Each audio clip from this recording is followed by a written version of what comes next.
Las mujeres que marcaron el pasado, el presente y definieron el futuro. Bienvenido a Madres de la Historia, con Alejandro Dudkiewicz.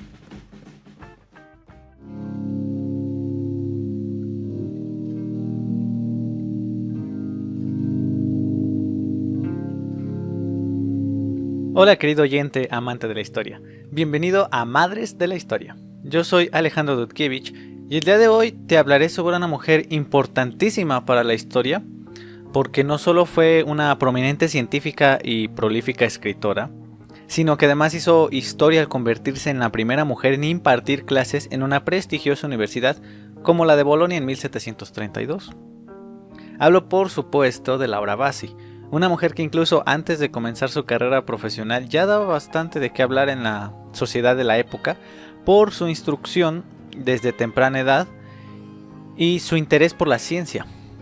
Su capacidad de debate, su carisma, su talento y demás factores que la convirtieron desde muy temprana edad en toda una celebridad para los boloñeses, que incluso acudían a la casa de la chica para hablar con ella y comprobar si los rumores sobre su gran intelecto eran verdaderos. Laura Bassi durante toda su vida gozó de muchísima fama y muchísimo prestigio tanto en la comunidad civil y social como en la comunidad científica. Pero primero, vamos a lo primero. Laura María Caterina Bassi nació el 31 de octubre de 1711 en Bolonia, una importante ciudad italiana ubicada en el territorio que por entonces se conocía como Estados Pontificios y que estaban bajo la autoridad directa del Papa. Eran algo así como lo que hoy es el Vaticano, solo que más grande. Abarcaban 5 provincias de lo que ahora es Italia y toda la autoridad estaba concentrada en el círculo eclesiástico, con el Papa como su máxima autoridad. Como sea, desde el principio, Laura Bassi gozó de un lugar privilegiado en la sociedad porque provenía de una importante e influyente familia burguesa de la ciudad, lo que le permitió desde niña acceder a la educación que por entonces estaba reservada únicamente para los hombres. Laura Bassi fue en gran medida apoyada por su padre, que era un prominente abogado de Bolonia, que veía con encanto ese interés inusual que tenía su hija por la ciencia y el conocimiento en general, y el talento que mostraba en las clases. Entonces, gracias a este apoyo por parte de su padre, y gracias a su enorme talento y su interés natural por este tipo de cosas, Laura Bassi pudo desde niña disfrutar de las grandes obras literarias y científicas de los grandes autores de la época. Hablamos de obras como por ejemplo tratados sobre física, sobre biología, sobre matemáticas, y también tenía el privilegio o la oportunidad de recibir instrucción privada en temas tan variados como el latino, el francés y la lógica, la historia y la metafísica. Como te dije anteriormente, no solo su condición privilegiada le valió ser ampliamente reconocida, sino que desde un inicio su padre se admiró del potencial que tenía la niña, por lo que a la edad de 5 años comenzó a recibir clases privadas, como ya te indiqué, por parte del padre Lorenzo Stegani, que era su primo, quien le sirvió como tutor y maestro durante 8 años. Más tarde, cuando Laura tenía ya 13 años de edad, un importante erudito de la época, el médico, biólogo y filósofo italiano Gaeto Tacconi, que por cierto daba clases de anatomía en la Universidad de Bolonia, se convirtió en su profesor por poco más de 7 años. Laura Bassi tenía un gran talento para absorber e interpretar la información y poseía un interés natural por entender el mundo que la rodeaba a través de las ciencias y la filosofía. Estos atributos y sus habilidades como oradora fueron los que la convirtieron prácticamente desde niña en toda una celebridad, porque como ya te dije, eruditos de toda clase y de todos lugares acudían a su casa para visitarla y platicar con ella o debatir o filosofar sobre amplios temas, tanto científicos como filosóficos, y la describían como toda una prodigio, no solo por su condición de mujer, sino también para su edad. Uno de estos visitantes fue el mismísimo arzobispo de la ciudad, que apenas había regresado de una comisión en el extranjero y acababa de ser nombrado arzobispo de Bolonia, el padre Próspero Lambertini, que a la postre se convertiría en el Papa Benedicto XIV, quien quedó encantado con el talento de Laura y decidió convertirse en su principal patrocinador. Tacconi, que ya te había mencionado antes que era su tutor, supo reconocer la inteligencia de Laura y comenzó a promoverla en los círculos intelectuales de la ciudad y a animarla para continuar estudiando. Es en uno de estos círculos donde la conoce el obispo Prospero Lambertini, y luego de conocerla continuó apoyando sus esfuerzos académicos y se esforzó para que lograra una mayor apertura en el sistema eclesiástico, que era profundamente conservador como lo sigue siendo, al mismo tiempo que convencía y animaba a Laura para que participara en los debates públicos como el que sostuvo con 5 de los más reconocidos académicos de Bolonia, celebrado en el Palacio de Senadores, en donde demostró esa inherente e impresionante habilidad como polemista y oradora, dejando muy asombrados a los asistentes tanto políticos y religiosos como intelectuales que habían ido al debate exclusivamente para escucharla a ella. El 20 de abril de 1732, la Academia de Ciencias de Bolonia la nombró miembro distinguido de la institución, luego de que Laura se graduase en filosofía cuando solamente tenía 21 años de edad. Más tarde ese mismo año, y con el objetivo de conseguir una plaza como profesora en la misma Universidad de Bolonia, se sometió a un examen público al que, una vez más y obviamente, acudieron no solo civiles, sino también grandes personalidades eruditas de la época,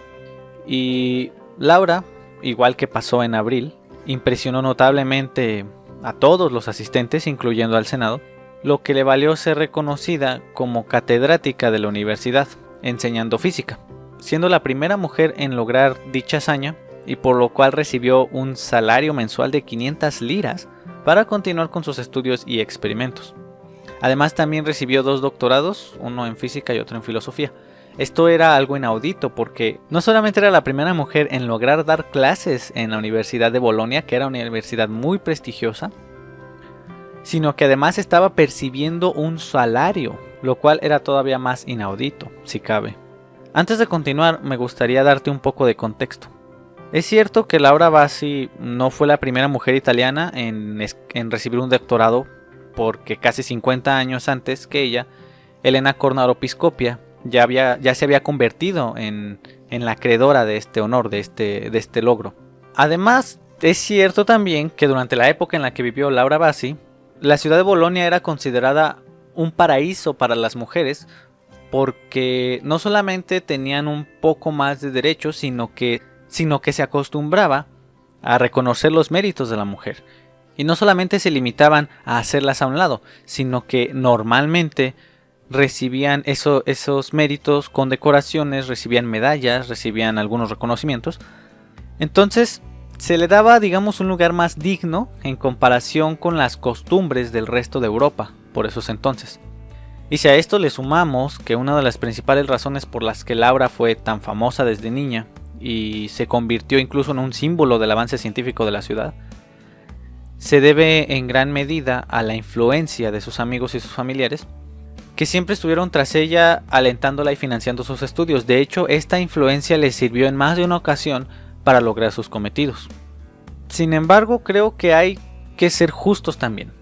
En el siglo XVIII, lo común era que las mujeres estuvieran relegadas a los cuidados de los hijos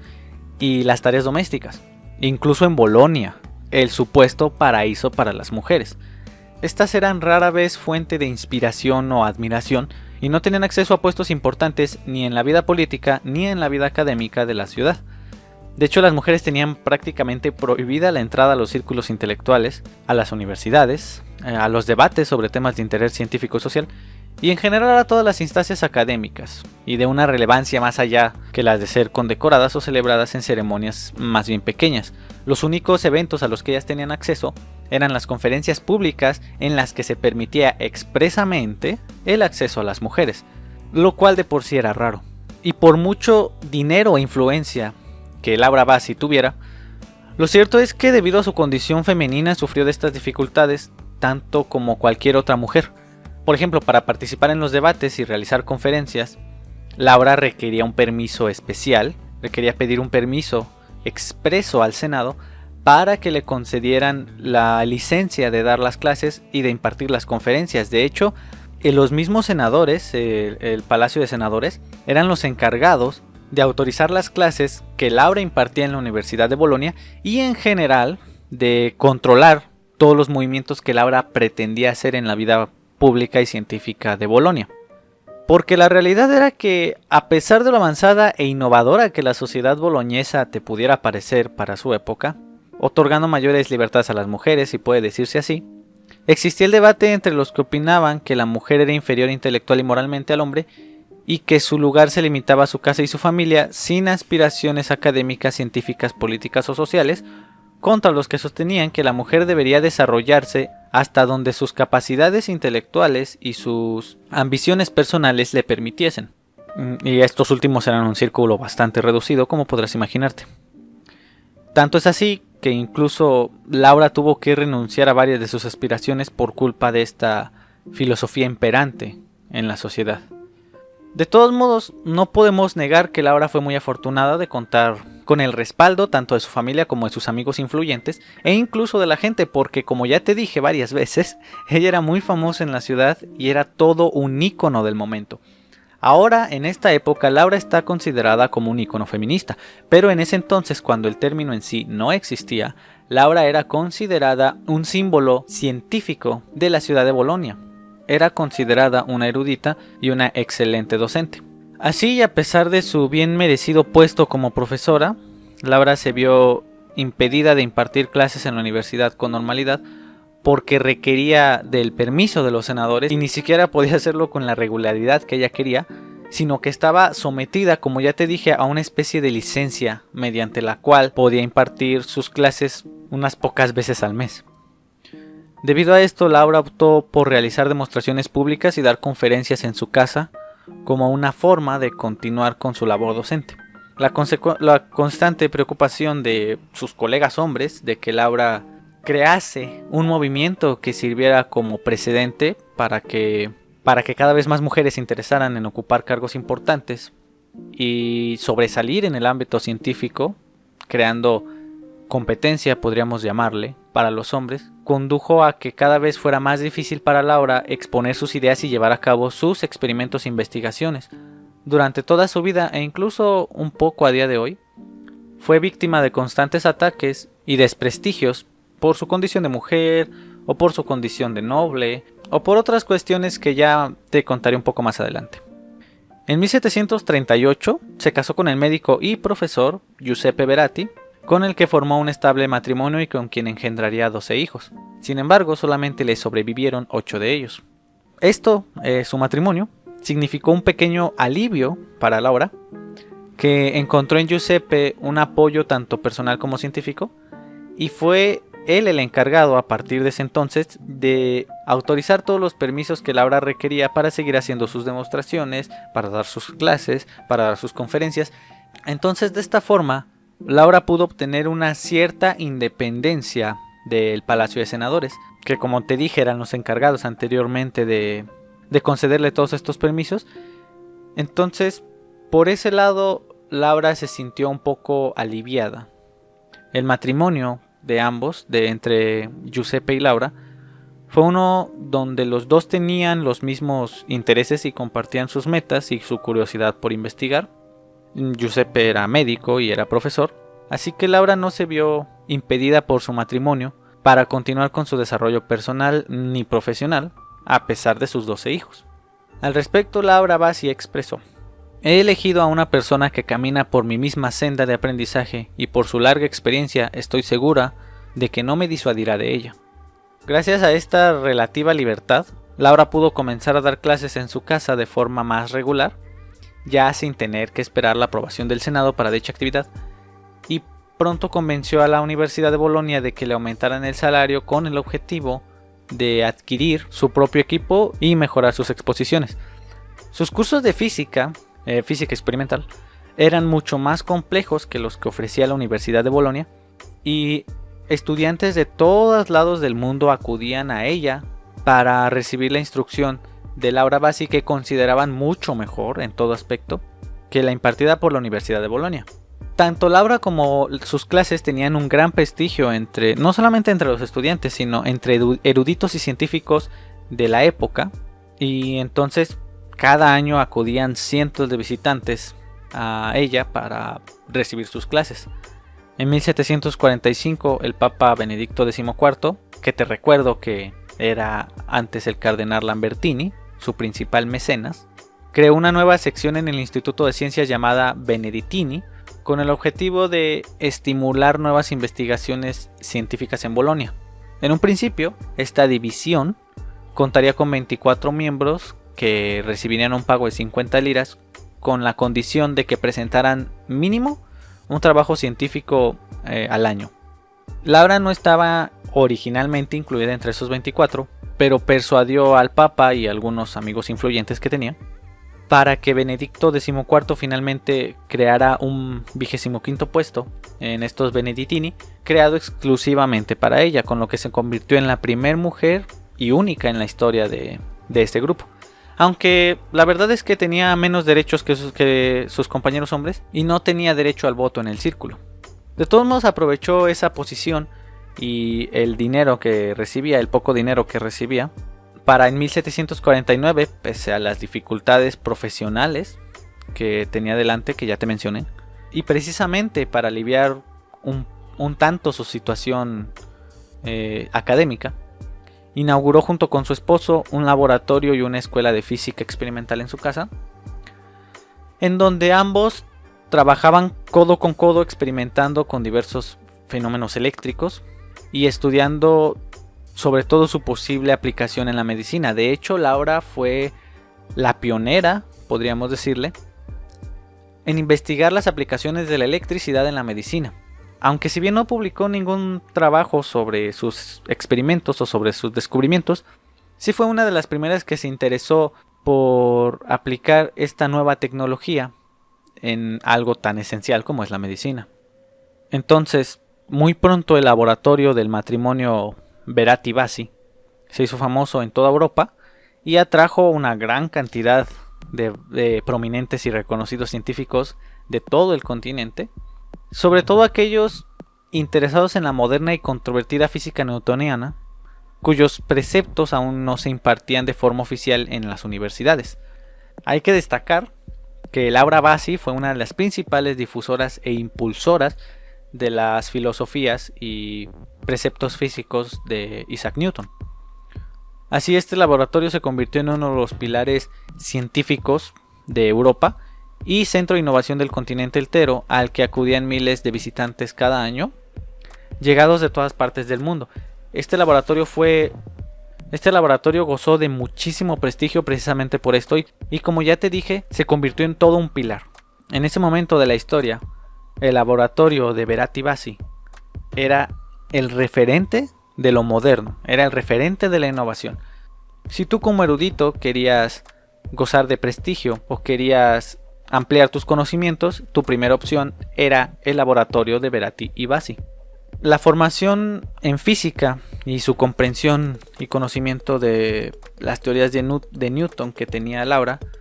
la convirtió en un símbolo de lo nuevo, del avance científico, porque las propuestas y principios de Newton, como debes saber, resultaban muy revolucionarios por su premisa de que las leyes de la naturaleza se rigen por leyes físicas observables, cuantificables y demostrables, que pueden ser empleadas para comprender el mundo, al contrario de la ciencia conservadora, que sostenía que la naturaleza se regía por sus propias leyes sobrenaturales y que no podían ser ni observables ni cuantificables por nuestra ciencia, por nuestra física, porque en realidad pertenecían a algo que estaba más allá de nuestra comprensión. Entonces esto es lo que le trajo mucha fama y mucho prestigio. Pero no nada más eso, sino que aparte de su trabajo con la física de Newton, de las que te recuerdo una vez más que fue su principal impulsora y la primera en Italia,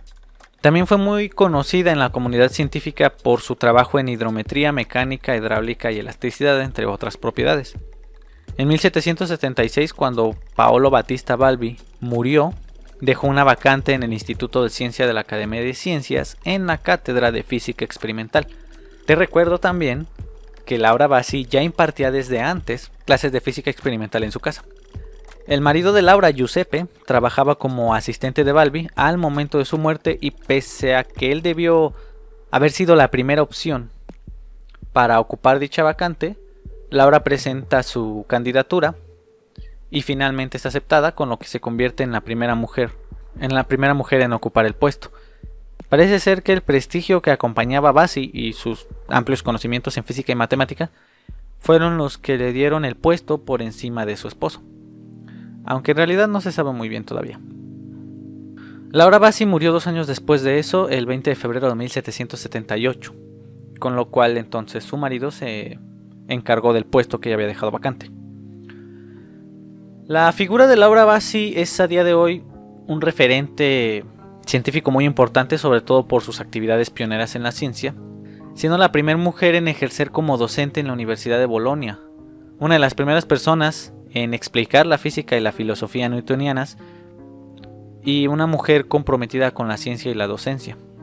Es cierto, no te voy a mentir, que en sí no contribuyó con avances científicos para la posteridad, pero tampoco podemos negar que su trabajo inspiró a toda una generación de científicos que sentaron las bases de la física moderna, porque su influencia no se limitaba a la Italia del siglo XVIII, sino que trasciende fronteras y épocas. Publicó docenas de trabajos científicos, fraternizó con los eruditos más reputados e importantes de su época, entre ellos Voltaire, por si te interesa. Rompió cientos de paradigmas y estereotipos, fue una prolífica poeta e incursionó en la filosofía y en la religión, siendo además muy devota religiosamente. Gracias a su importancia en la historia y en la sociedad, uno de los cráteres de Venus descubierto recientemente fue bautizado Bassi en honor precisamente a ella. La de Laura Bassi es una historia muy poco común. Fue una mujer que hizo a un lado todos los convencionalismos y se esforzó por transmitir tanto conocimiento como le era posible a través de sus exposiciones, debates, cartas, clases y demás. Entonces quizás su legado científico palidezca ante el de sus contemporáneos, pero es indudable que su legado histórico es grandísimo y tendría que recibir un poco más de reconocimiento por sus acciones, inusuales para su época y motivo de inspiración para la nuestra.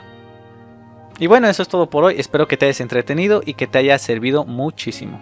Te recuerdo que puedes escuchar todos los episodios de Madres de la Historia, tanto en YouTube como en Spotify y Pocket Cast.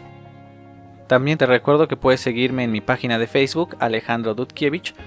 para que estés enterado de cada vez que suba un nuevo episodio.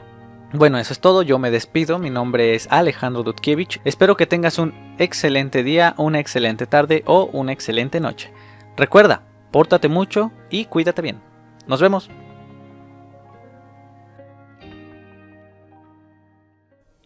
Gracias por escuchar Madres de la Historia con Alejandro Dudkiewicz. No olvides escucharnos también en YouTube, Spotify y Pocket Cast.